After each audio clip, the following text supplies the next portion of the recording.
Você vai assistir, a partir de agora, a programação religiosa do seu canal 10.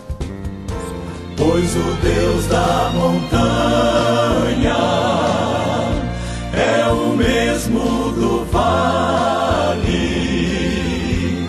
não deixa só, velando está,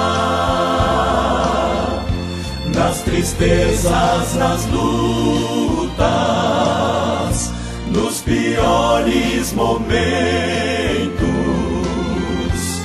em suas mãos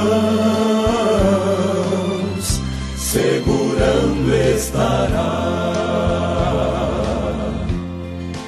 Graças a Deus estamos juntos, continuamos juntos no canal 10 com o programa Escalando Montanhas da Igreja Presbiteriana de Fernandópolis, para abençoar Fernandópolis, a região, para abençoar a sua vida, onde você estiver.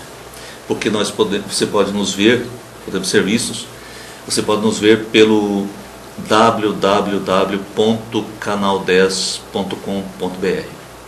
Em qualquer tempo você encontra nossas mensagens no YouTube, no site do Canal 10. Que Deus te abençoe. Eu queria te pedir que você pudesse compartilhar isso com alguma pessoa. Compartilhar. Às vezes alguém poderá ser abençoado e você será um abençoado por isso. Hoje nós vamos ler Marcos capítulo 3, versículos 7 a 12. Marcos 3, 7 a 12. Diz assim: Jesus retirou-se com os seus discípulos para o mar, e uma grande multidão vinda da Galileia o seguia. Quando ouviram a respeito de tudo o que ele estava fazendo, muitas pessoas procedentes da Judeia, de Jerusalém, da Idumeia, das regiões do outro lado do Jordão e dos arredores de Tiro e de Sidom foram atrás dele. Por causa da multidão, ele disse aos discípulos que lhe preparassem um pequeno barco para evitar que o comprimissem, pois ele havia curado a muitos, e de modo que os que sofriam de doenças ficavam se empurrando para conseguir tocar nele. Sempre que os espíritos imundos o viam, prostravam-se diante dele e gritavam: Tu és o Filho de Deus. Mas ele lhes dava ordens severas para que não dissessem quem ele era. Então está aí essa passagem. Várias coisas interessantes estamos vendo aqui, desde o versículo 7 até o 12. Porque Jesus foi para a beira do mar.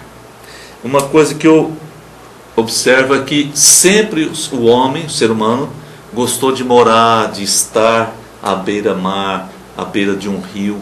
O rancho sempre é na beira de um rio de água. É muito interessante, né? Isso sempre foi assim.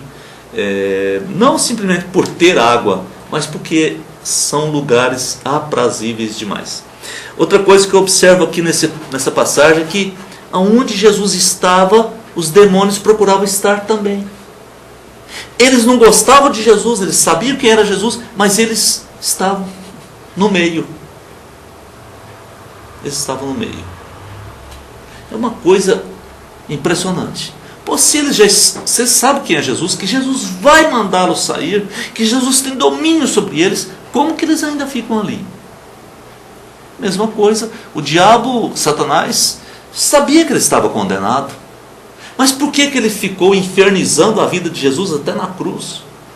Por quê? Então, essa é a atitude do perdedor. O perdedor é o pior elemento que existe. Ele é perdedor, mas ele não desiste de ficar ali perdendo perto dos outros. Ele não muda a cabeça e ele está ali de uma forma ruim. O Satanás sempre foi perdedor. Ele perdeu a sua vida que ele tinha no céu. Ele perdeu o seu galardão que tinha perto de Deus. Ele perdeu tudo que tinha de bom. Deus o jogou para a terra, ele jogou para o inferno, preparou o inferno para ele. Ele é perdedor, ele ganhou só o inferno. Mas ele não para de tentar homens e mulheres. Ele não para de trazer destruição. Um dia vai parar, viu, irmãos queridos? Amigos queridos. Um dia ele vai parar. Um dia ele será trancafiado para a eternidade, de onde não sairá. Onde Jesus estava, o diabo estava lá. E Jesus se retirou com os discípulos para o outro lado do mar. Mas que da Galiléia saiu uma multidão, da Judéia, da Galiléia, de Jerusalém, da Idumeia, da além do Jordão, aos redores de Tiro, de Sidom, então até de outros países, uma multidão em volta de Jesus. No meio deles se encontravam muitos endemoniados, doentes, endemoniados. Doentes, você pode dizer, eu entendo até, porque estão atrás de cura. Mas e os endemoniados? Qual a intenção desses demônios? Eles sabiam que iam ser expulsos e Jesus os mandava para fora.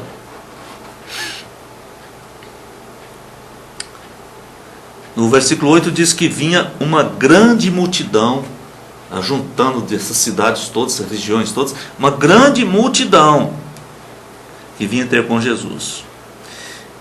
Agora no versículo 9, o que Jesus recomendou para os discípulos?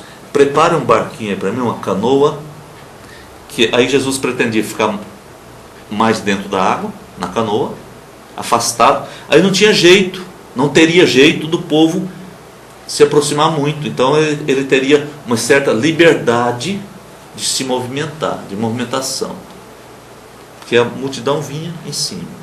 Então ele ficou num barco, pretendia ficar num barco. Por isso ele recomendou aos discípulos que ele queria um barco preparado, tivesse um barco pronto, preparado, por causa da multidão, porque a multidão ficava comprimindo Jesus, espremendo. Então ele queria ficar no barco, ficaria mais afastado. Interessante, porque é uma maneira espetacular. E a voz viria de uma forma boa. Versículo 10. Olha o que Jesus fazia. Curava a muitos tipos de doenças, de enfermidades. Aqui, de modo que todos os que padeciam de qualquer enfermidade, essa pessoa se jogava aos pés de Jesus, se arrojavam a ele. Essas pessoas queriam tocar que fosse na roupa dele, na orla das suas vestes, porque eles sabiam que de Jesus sairia virtude, ou sairia poder curador. Eles acreditavam profundamente em Jesus. Então eles se arrojavam, eles vinham em cima de Jesus. Por isso Jesus precisava ficar lá na água, porque assim ele ficaria, não precisaria ter esse problema, não ia ter esse problema. Mas todo mundo ia em cima dele. Sabe, eu compreendo perfeitamente isso aí. Porque hoje a gente lota os templos. Nós lotamos os templos.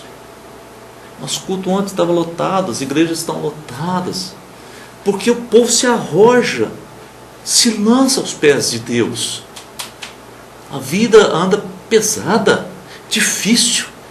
Você diz, mas nós temos médico, temos hospital, temos tudo. Pois é, mas mesmo assim o povo se arroja aos pés de Deus. Porque há coisas que nada tira, nada resolve. Deus resolve. Então essa fé, essa confiança faz com que a gente se atire aos pés de Deus. Então Ele nos recebe. Aqui, quando nós passamos para o versículo 11, diz que haviam muitos espíritos imundos. Diz que quando esses espíritos imundos viam Jesus, diz que se prostravam diante dele e declaravam quem ele era. Diz assim, você é o Filho de Deus. Você é o Filho de Deus. Eu te conheço, sei que você é o Filho de Deus, eu te conheço. Esses demônios haviam morado no céu. Eles conheciam Jesus. Eles sabiam quem era Jesus. Mas eles não podiam mais voltar àquela situação anterior, porque eles usaram o seu livre-arbítrio. e escolheram seguir Satanás, ao invés de continuar seguindo Deus. Então eles ficavam em volta, eram conhecedores, eles sabiam, mas não podiam mais receber bênção alguma, só maldições e ser expulsos. Agora eles são como qualquer coisa que você possa imaginar, como animais que vivem no lixo, coisa assim. Então, quando eles podiam, entravam em algum corpo de alguma pessoa, e com esse corpo eles iriam seguindo Jesus. Mas Jesus tinha discernimento e os expulsava e libertava essas pessoas. Uma pessoa tomada pelo Satanás, pelos demônios, não é uma pessoa vencedora, é uma pessoa derrotada. Chamam de mula, né? Tem uns nomes, não lembro os nomes, não quero nem saber também o nome que estão para essas pessoas. Eles levam demônios, os demônios usam essas pessoas.